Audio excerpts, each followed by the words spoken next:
Good morning. Today is March 1st, 2024, Friday morning, about 5:45, 5:45 in the morning.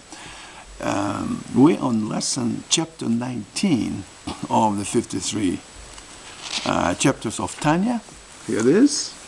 And yesterday we talked about Sfirot, 10 Sfirot, Kabbalistic Zohar concept of entire universe, combination of divine and material, and interaction between them. And it talked about different levels of soul.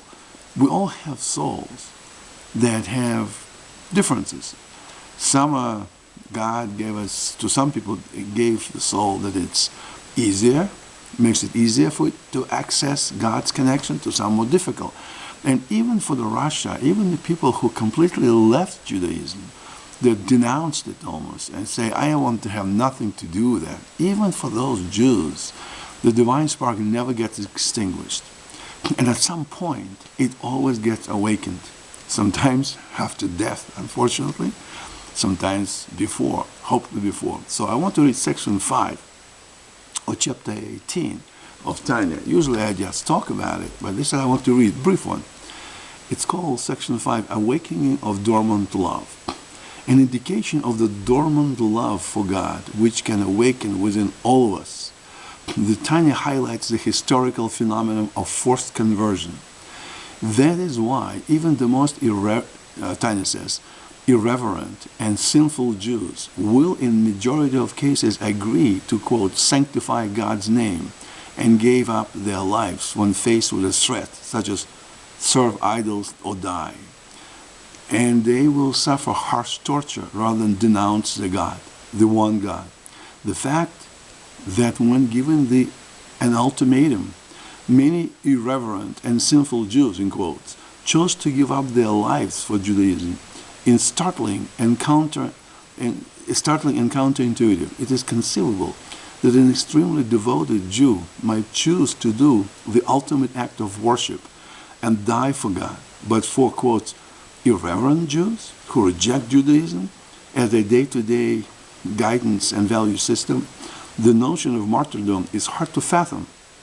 The Tanya offers this is evidence for the presence of dormant love and faith in the hearts of the souls of all Jews, regardless of the level of piety and religious education, a faith that will tend to surface when faced with a very great challenge.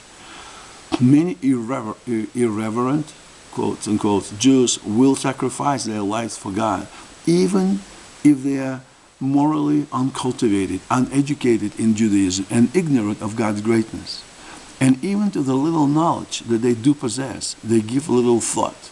So they are not choosing to give up their lives as a result of any mental appreciation of or careful thinking about God. They just do it. Rather than give up their lives without any mental appreciation of careful thinking, as if it was simply impossible to denounce the one God without any reasoning or rational argument whatsoever. And this is, as we have explained, because all of the soul is illuminated and energized by the one God, through God's infinite light being present in the soul's component of Chokhmah, that's the highest element of the 10 Sfirot, which transcends fathomable knowledge and cognitive intellect. In the majority of cases, when faced with a huge test of faith, dormant love will automatically awaken. But how do we access dormant love in the normal, everyday setting, when we don't have the extreme pressures? The Tanya will answer this question in the following chapter. There will be chapter 19. That's what next Sunday. And it's true. There were cases like during the war, the German Nazi officer would put a gun to the Jew's head and say, spit in the Torah here. Or here's the Torah, spit on it. And you go and you live. And the guy wouldn't spit and take the bullet. Completely irreligious, never went to the synagogue, did nothing. And yet, what causes that? Rational thinking? No. It's something in the root of the Jewish soul that cannot be explained and rationalized. It just exists. And at some point, it awakens, no matter how much that Jewish person might want to deny it. It comes through on the surface. Shabbat Shalom. Have a great one.